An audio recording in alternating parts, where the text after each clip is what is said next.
Bismillahirrahmanirrahim. Assalamualaikum warahmatullahi wabarakatuh. Halo adik-adik, kembali lagi kita belajar tema 3 untuk kelas 6 ya. Nah, pada video pembelajaran kali ini kita akan mempelajari tema 3, subtema 1, pembelajaran 3.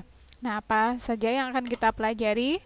Nah, pada materi kali ini saya akan fokus memberikan penjelasan tentang teks eksplanasi ilmiah. Nah, apa sih sebenarnya yang dimaksud dengan teks eksplanasi ilmiah?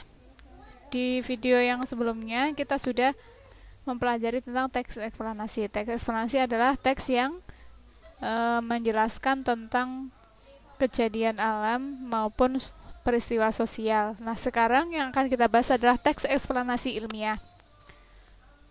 Pengertian teks eksplanasi. Teks eksplanasi ilmiah merupakan teks eksplanasi yang menerangkan suatu proses yang bersifat ilmu pengetahuan alam. Contohnya adalah teks yang menerangkan tentang gejala alam, terjadinya pelangi, proses arus listrik, dan sebagainya.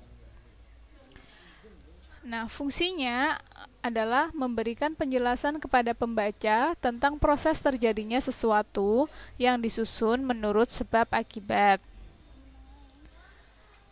Unsur dari teks eksplanasi ada 3. Nah, yang pertama ada pernyataan umum atau pembukaan, yang kedua deretan penjelas atau isi, dan yang ketiga interpretasi atau penutup, bisa juga disebut dengan kesimpulan. Nah, pernyataan umum itu berisi tentang penjelasan umum materi yang ataupun pokok bahasan yang akan dibahas. Deretan penjelas berisi intisari dari yang dijelaskan dalam teks, dan interpretasi itu berisi tentang kesimpulan ataupun pendapat dari penulis. Sekarang perhatikan contoh teks eksplanasi ilmiah berikut. Peralatan listrik yang ada di rumah kita dapat menyala karena adanya arus listrik dan rangkaian listrik. Contoh peralatan elektronik yaitu lampu, senter, dan televisi. Rangkaian listrik tersusun dari komponen-komponen yaitu sumber listrik, konduktor listrik, dan alat listrik.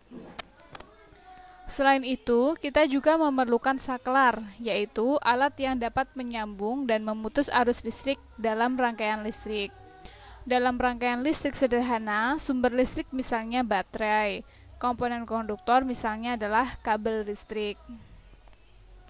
Dari penjelasan tersebut, kita ketahui bahwa setiap peralatan elektronik membutuhkan arus listrik supaya bisa dimanfaatkan. Nah, sekarang perhatikan paragraf pertama. Paragraf pertama ini berisi tentang pernyataan umum, maka disebut dengan bagian pernyataan umum. Paragraf kedua berisi intisari dari teks tersebut, maka disitu disebut dengan deret penjelas.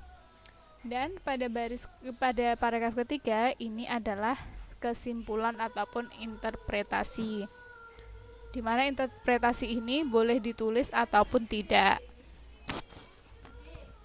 Nah, sekarang seberapa paham kalian pada penjelasan teks eksplanasi?